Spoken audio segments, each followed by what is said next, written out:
Right now at 10, Middleton and Oregon schools have referendums on the ballot in November. We'll tell you what the districts are asking for. And a controversy over Friday night lights at Edgewood High School. And later on, after a Middleton woman was severely injured in an ATV accident, she's sharing a message with other riders. This is News 3 at 10. And thanks for joining us. You won't just see the names of candidates on November ballots. Several districts are asking voters to approve referendums in our area. Keely Arthur shares while the districts are different, their problems are similar. Two separate districts, Oregon and Middleton Cross Plains, saying they're too big for their current facilities and they need voters to do something about it. This is our third public forum. Middleton Cross Plains Superintendent George Mavrolis is asking voters to help fix a big problem. We've been the fastest growing school district in Dane County for the past 4 years. Our building is over capacity right now by a couple hundred students. So we're already are tight, and it's going to get more tight in the future years. So the time is right now to go for a new referendum. On November 6th, residents within the district's boundaries will see two questions. One will ask to approve spending $138.9 million for a new elementary school, renovations to the high school, a cafeteria at Park Elementary. And then they'll see us converting Clark Street Community School into our early learning center. The second question asks for an additional $4.8 million to cover staff and operational costs, including security upgrades. It is the new normal. Voters southeast in Oregon's district boundaries will also see two questions on their ballots. One would approve $44.9 million covering the construction of a new elementary school, the purchase of two land sites, including one for the elementary school and another for a future middle school. And the second question asks for $2.1 million recurring. That's to cover the annual operating costs of operating that new school in the district. The reason for the referendums, same as Middleton Cross Plains, rapid growth. A problem Mavrolis says isn't the worst one to have. It's better than being a decreasing enrollment school district where you're making reductions and cuts. For more details and a breakdown on how this will impact you, the taxpayer, go to channel3000.com. Keely, thank you. Sunny out there, but a chilly day to start the week. Let's take a look at the coming days with Chief Meteorologist Gary Canalti. It looks like we're going to see chilly weather for much of the upcoming week, but generally it should be dry as we take a look at Doppler track tonight. There are some snow showers and flurries up near Lake Superior, but those are going to stay to our north. And it looks like really about the only chance of rain that we have in the next 10 days, be a chance of showers on Friday and Saturday. Low temperatures this morning, right around freezing here in Madison. To the northwest, temperatures were in the 20s. High temperatures today only in the lower to middle 40s. Madison topped out at 43 degrees, and current temperatures now are in the 30s across all of southern Wisconsin. Here in Madison, we're at 39 degrees. And by tomorrow morning, look for temperatures to be down to around the freezing mark or a little bit below, with mostly clear skies.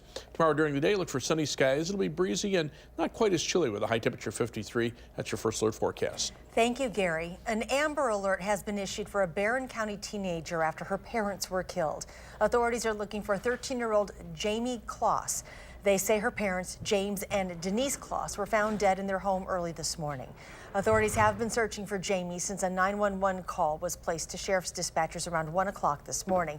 They believe Kloss is in danger and is not a suspect in her parents' deaths. We are learning new information surrounding the crash in Sun Prairie over the weekend that killed one man and injured a passenger. Police say Nicholas Hanley was arrested on tentative charges of homicide by intoxicated use of a motor vehicle and fourth offense operating while intoxicated.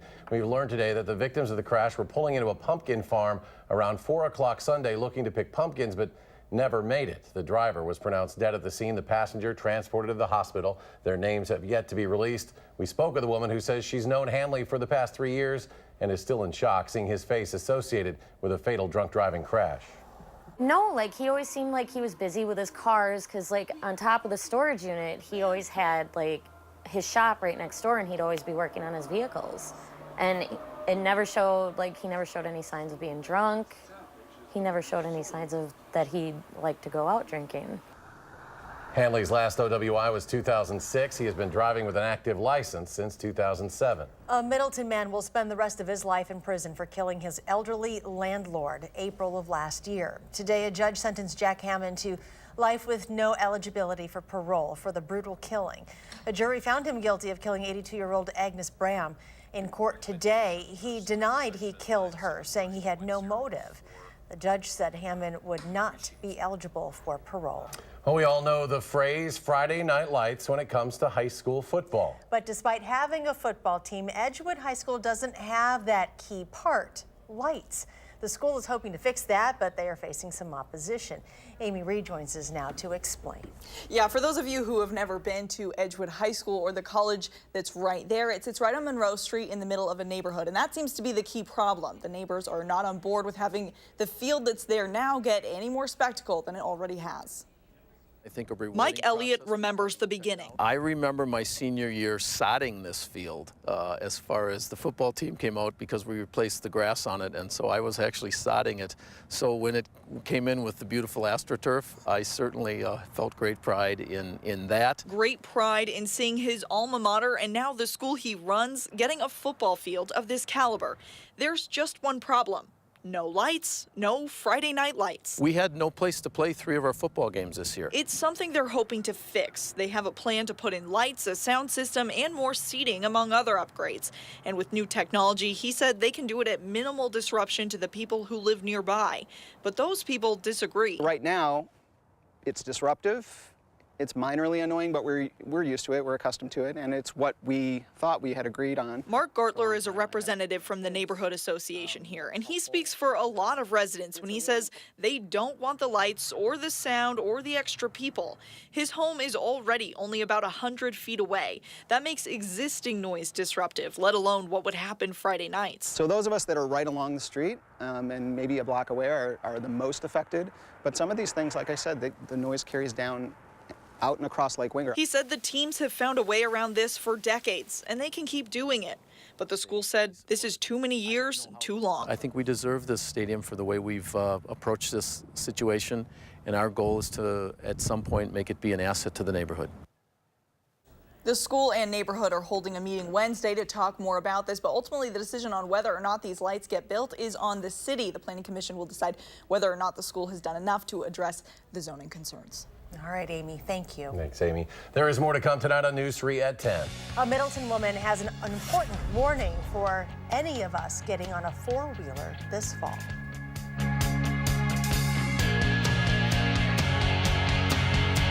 Look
Welcome back. ATVs and UTVs are a big part of life in Wisconsin. We're sharing a powerful warning from a local woman who's rebuilding her life after an accident with one. Natalie Staples shared her inspiring story with our Susan Simon. They are fun, and it's a growing sport in our state. All-terrain and utility terrain vehicles are more popular than ever. But DNR Warden Pete McCormick says these powerful machines are often underestimated. Any unit like this, they're not deemed slow-moving vehicles or farm vehicles for that matter, because they are capable of high speeds, 50 miles an hour, or even 25 miles an hour is enough to cause a severe accident. It was August 2nd of 2010. Beautiful, beautiful day. Natalie Staples was 15 and a standout basketball player at Middleton High School when she invited some friends to take a ride on her family's Polaris Ranger. How accomplished a driver were you? Very. I mean, we got that when I was, I think, 8 or 9, and I started driving it probably 11, 12 years old when it's legally allowed to drive, and I was 15. So we were just driving down the road, and we hit a patch of gravel, and the Ranger had flipped onto its left side. So when it flipped, everybody had fallen off, except I had fallen down with it, and my left arm was crushed under the roll bar. I was screaming my arms off, because there was just a big hole where my arm used to be. And I had to pick my arm up off the ground, and I just tucked it into my stomach, and I looked at my little sister, and I said, I'm fine, turn around and go walk away, please. One of Natalie's friends ran a quarter-mile back to the house to get her dad. My dad had taken his 2 hands and grabbed around my arm and basically stopped the bleeding. So my dad basically saved my life. Natalie was taken by MedFlight to UW Hospital for a 15-hour surgery that first night. They did lose me during that surgery, so they had to shock me, bring me back, and they came out to my parents and kind of basically said, yeah, she's not gonna make it if we try to repair this arm. And my mom and dad literally ripped up the paperwork and said, she is 15, you need to give her a chance. The average person might not make it through. She is not the average person. Dr. Michael Bentz is a plastic surgeon at UW Hospital. He's been with Natalie through 35 reconstructive surgeries. Drive, spirit, focus, intensity, resolve, the things that make someone a successful athlete, make them a successful patient. Can you show me your arm? Yes, yep. So this is the only piece of skin that was left from the accident. So basically it was like somebody took a big bite out of my arm. So all of this was completely crushed, ripped out. There was just a giant hole. But you have full feeling in your hand Yep. and feeling in your fingers. Yes, so I can move, you know, some people who haven't met me, like who didn't know me before the accident, would have no idea. You did play basketball again. Yes, I did. I had to learn how to dribble basically all one-handed and learn how to do it behind the back one-handed, and between the legs one-handed. But you were good enough to play in college. Yeah, I guess so. I found a lot of success in high school, which led me to be able to play college basketball at UW-Platteville. Have you been back on an ATV? I have driven the Polaris Ranger, actually. What it was that like? Very tough. I was very emotional. It was my dad and I up at our cabin. It took quite some time to get me back on.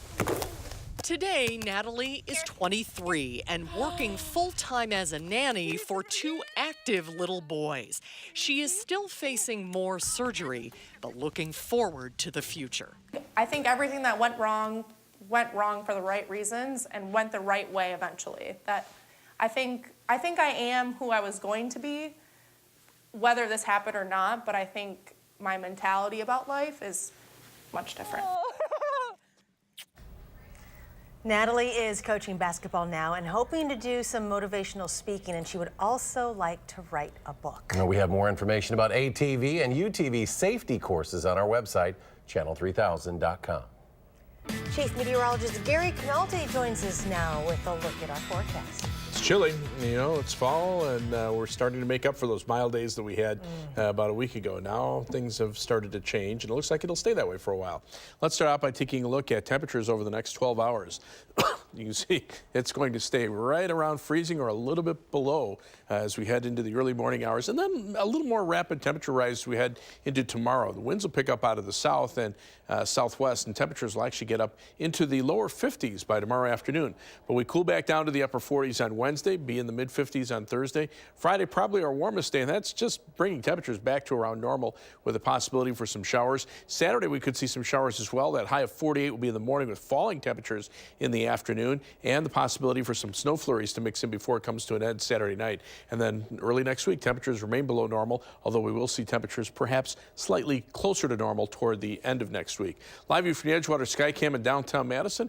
It's nice out there, but it's just chilly. Low this morning, 32 degrees. The high temperature only made it up to 43, and right now we're sitting at 39 degrees with mostly clear skies. Winds out of the south-southwest at 7 miles per hour. Dew point temperatures in the upper 20s, but that southwesterly wind will keep us from getting quite as cold as the dew point. Still looking for low temperatures in the lower 30s. Current temperatures are already around freezing or even a little bit below in the northern half of the state. Marshfield is 29 right now.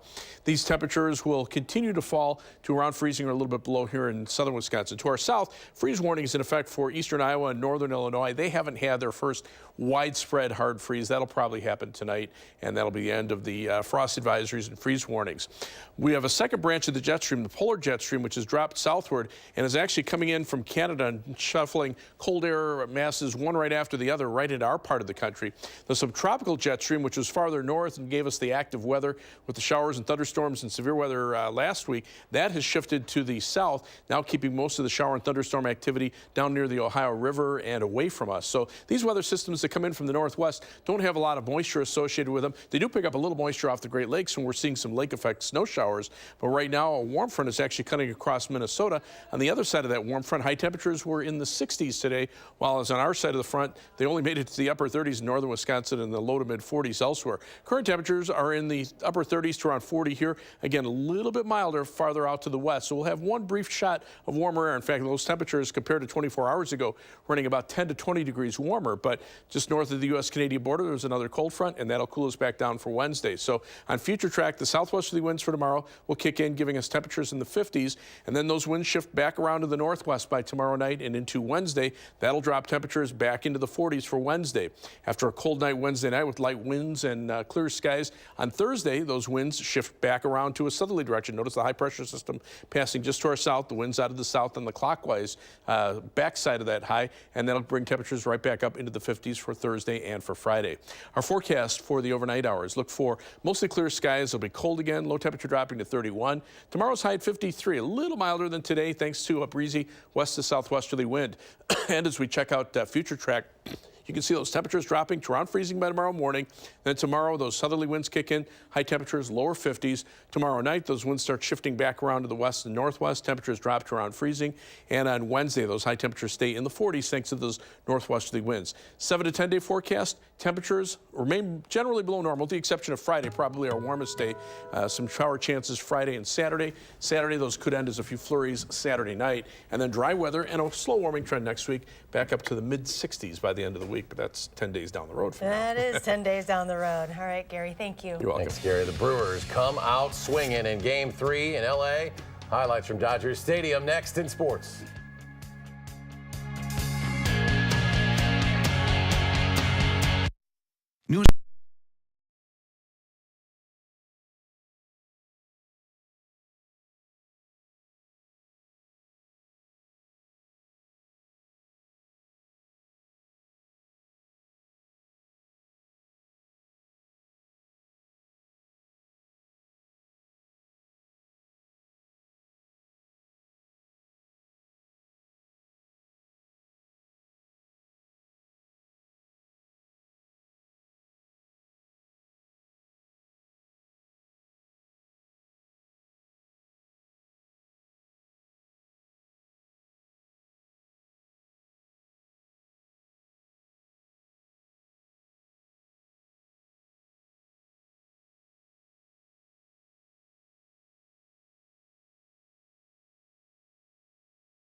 Well, the National League Championship Series tied at 1 game apiece coming into tonight's Game 3. The series now in Los Angeles for Games 3, 4, and 5, so the Brewers have to get at least 1 win at Dodger Stadium in order for a Game 6 to happen back at Miller Park. So perhaps a sense of urgency tonight. Brewers getting off to a quick start thanks to Ryan Braun, RBI double here. Christian Yelich sprinting home 1-0 Brewers. Fast forward now to the 7th inning. How clutch has Orlando Arcia been in the postseason? His 3rd home run in the playoffs. The only other Brewer with more than him, Prince Fielder. He's got 4 home runs in the postseason, 4-0 Brewers now.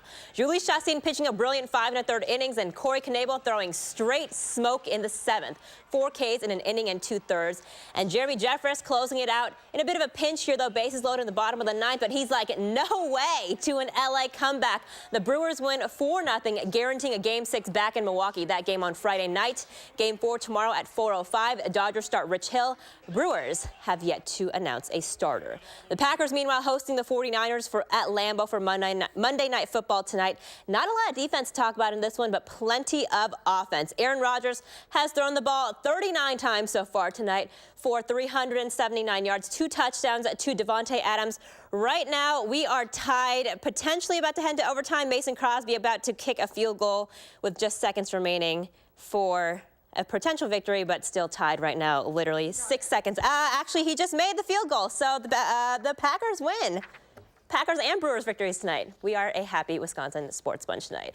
The Badger football team is glad to be playing at home again after a road loss at Michigan 38-13. Illinois coming back to Camp Randall for homecoming and an 11 a.m. kick this Saturday. Now, the Badgers offense could never really get rolling under a rhythm at Michigan as quarterback Alex Hornibrook struggled to one of his worst games as a Badger, completing only 7 of 20 passes for 100 yards. All season long, players and coaches analyzed the previous game as they studied the video to see what went right, what went wrong. This week, the video sessions are not very pretty. So it's definitely not fun, but you see where you can be better, and it's almost, sometimes it's such an easy fix. It's like, man, if we just clean that up, we're out the gate here, or we're running here, and that's the exciting part, is you go, all we need to do is just tighten that up, and it's all there. Everything we want's there. And then the flip of that is we had it right there. We just needed it at that time. So there's good and there's bad, but ultimately you're learning, and you know where you need to get better. And it's almost time for college hoops season to get underway. The red and white scrimmage is this Sunday for the Badgers, but today an informal intro to the season and this year's team at the annual Swish Upon a Cure, where students will put their best ball and skills to the test, aiming for free throws, or if you're really adventurous, a half-court shot. Now, all proceeds go to the Guarding Against Cancer charity, which is Greg Gard's organization that benefits the UW Carbone Cancer Center. This year, they raised more than $22,000, which was more than they raised last year. We'll be right back.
Got a chilly night out there. It's already chilly out there. Take a look at these temperatures. They're in the 30s across all of southern Wisconsin. A few places really chilly. Waukesha already down to 32. Black River Falls, 26 degrees. That's usually one of the colder spots. But tomorrow's high temperature, 53, a little milder than today. Cool down a bit for Wednesday. Warm up for Thursday and Friday. Some showers Friday and Saturday, ending as flurries Saturday night. And then temperatures start off cool early next week, but gradually warm up. That's a good trend to have. Back to the mid-60s by Thursday of next week. Feels warm, though. You know, we got big winds tonight warming us up. I know, right? We have nothing to complain about right now. I have nothing to complain about. That's new for the weather because of all the winds. Brewers and Fair enough. Packers. Have a good one. Making plans that are weather dependent? Get an accurate 12-hour, even a 10-day forecast. Download the Channel 3000 First Alert Weather app and start planning.